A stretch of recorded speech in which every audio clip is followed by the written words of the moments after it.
On March 2nd, 2014, over 40 people were murdered in Odessa, Ukraine. Some eyewitnesses claim that the real number is over 100. Some of the victims were burned alive, others were strangled or beaten to death. A pregnant woman was among those killed. I'm not going to show the images of the dead bodies directly in this video because doing so would either get the video blocked or age restricted. In the description you'll find a link to a page where you can view those images and videos if you're so inclined. I warn you though, they are truly horrific and should not be viewed in front of children. Now the mainstream media and Western politicians have glossed over what happened that day. They've attempted to blur the chain of events and have completely avoided condemning those responsible. Instead, they've blamed the anti-Kiev protesters and Russia for the violence. But what about that video that showed the anti-Kiev protesters firing automatic weapons during the clash? You're probably thinking about this video. This is the video that the corporate media outlets broadcasted to the public, which shows what appears to be anti-Kiev protesters firing on Maidan protesters on May 2nd. Open and shut case, right? These guys brought this on themselves. If you just saw this clip, that would be the obvious conclusion. However, this isn't the only clip that we have. We have quite a bit of footage that the mainstream media isn't showing you, and that footage tells a very, very different story. Here's that same scene with the shooter videotaped from a different angle. Now pay close attention to the people he's with.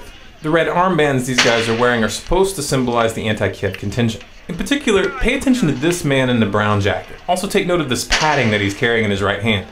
This guy with the brown jacket is important, and you'll see why when we show you the next clip. This next clip I'm going to show you first at normal speed, then we're going to slow it down and freeze frames to point out important details. Пострадал начальник милиции общественной безопасности Фучиджи. У него ранение в руку.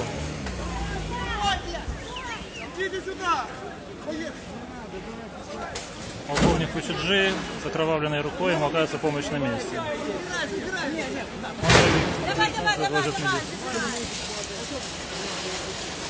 Now, if we freeze this frame, the man in the back of the ambulance that invites the police officer to get in looks an awful lot like the shooter. But this is a very brief scene and the image isn't clear enough to hang a case on it. However, what we see next is very clear. Remember the man with the brown suit and the odd padding that was in the contingent that was firing on the protesters? Here he is again, helping a police officer get into that ambulance, carrying that masked man.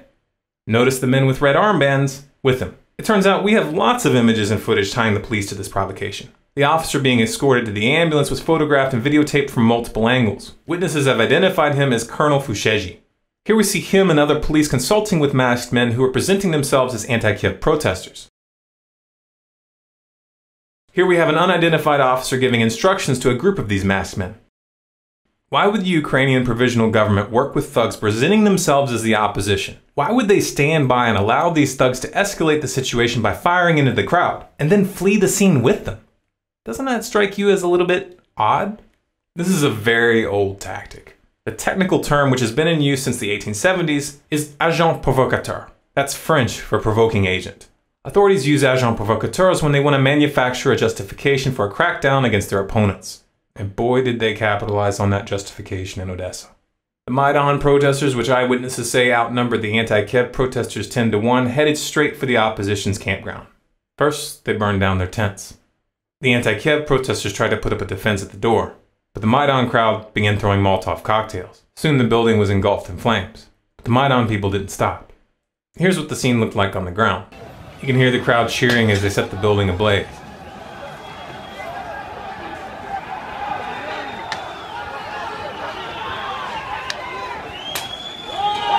In the full version of the video, the Maidan can be seen beating those who try to escape. Here you can see a Maidan activist shooting at those trying to escape from the windows. There was a fire station less than a kilometer away, but they didn't intervene for hours. Why? Here's why. The Maidan crowd blockaded the fire truck and wouldn't let the firefighters operate. It's not unclear how the fire started, as the mainstream media has been trying to convince you. Nor is it unclear who started the fire. Here we see a group of Maidan girls doing their part by filling up Molotov cocktails behind the scenes while the boys are busy using them to burn people alive. This wasn't a tragic accident. This was murder.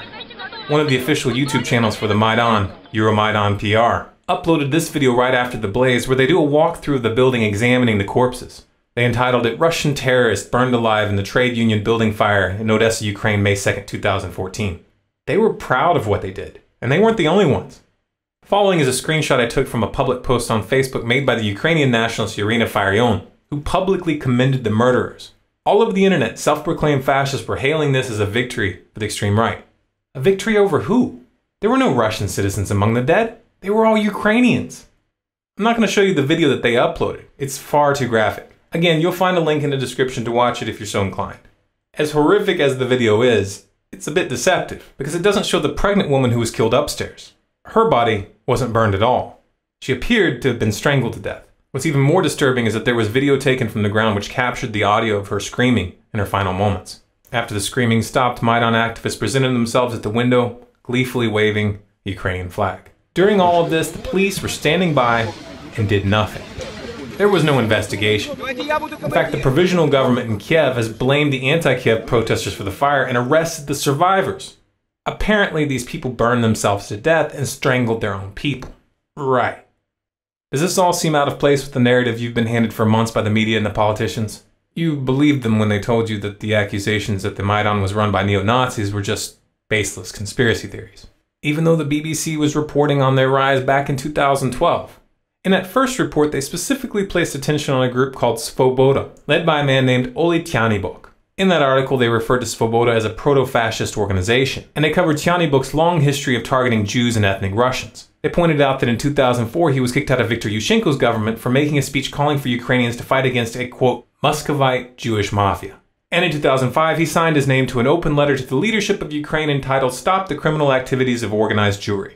Here's that same Oli Tyanibok rubbing shoulders with John McCain, and here with U.S. State Department diplomat Victoria Nuland. That's the same Victoria Nuland that was caught in a leaked phone call talking about installing Arseniy Yatsenyuk to run the provisional government. And Tyanibok is just one of several known neo-Nazis currently holding high office in Kiev. For example, Dmitry Yarosh, a prominent right sector leader who was installed as Ukraine's Deputy Secretary of National Security. But don't take my word for it. Go read what the BBC said about these people back in 2012. Go look at this article from Reuters which acknowledges that these guys are well positioned in the current government. Then, if you've got the guts, go look at the photos from the crime scene in Odessa. If you do, you'll understand that what we're dealing with here isn't just a few politicians with offensive opinions. These guys are the real deal. These are neo-Nazi fascists who are willing to murder anyone who gets in their way. The US and the EU are backing them, and the corporate media is covering up their crimes. But why would these guys resort to the kind of brutality we saw in Odessa? It wasn't very smart. The images in the video of the crime scene have gone viral. That's a public relations disaster that will have lasting consequences. Why would they do something like this? Because they're running out of options. There's a rebellion spreading all across Ukraine. And in spite of what the corporate media has been trying to sell you, these aren't pro-Russian protesters. The people don't trust the coup-appointed government, and they don't want to live under its rule. What they're asking for is a federal system comprised of states with a certain degree of autonomy, kind of like what the United States used to be. Kiev has ordered the military to put down the rebellion 3 times already, but only a fraction of the Ukrainian military has been willing to fire on its own people. Not only have the troops refused to fight, but many have switched sides and are now fighting for the resistance. Others are on the fence contemplating turning their guns on Kiev and saying so publicly. Mr. Yatsenyuk and company. Да. Еще там company. Большое вам спасибо за зарплату 1200 гривен за 2 месяца. Поверьте мне стыдно. Вы меня слышите? Задумайтесь, потому что мы можем повернуть колонну на вас. That's a serious problem for the provisional government, especially since the IMF made it very clear that the $17 billion loan package that they're offering will be canceled if Kiev fails to regain control of the East. It's worth noting that Kiev began the third military offensive right after the IMF made that threat, and right after the massacre in Odessa, the IMF made the first $3.2 billion payment towards that $17 billion.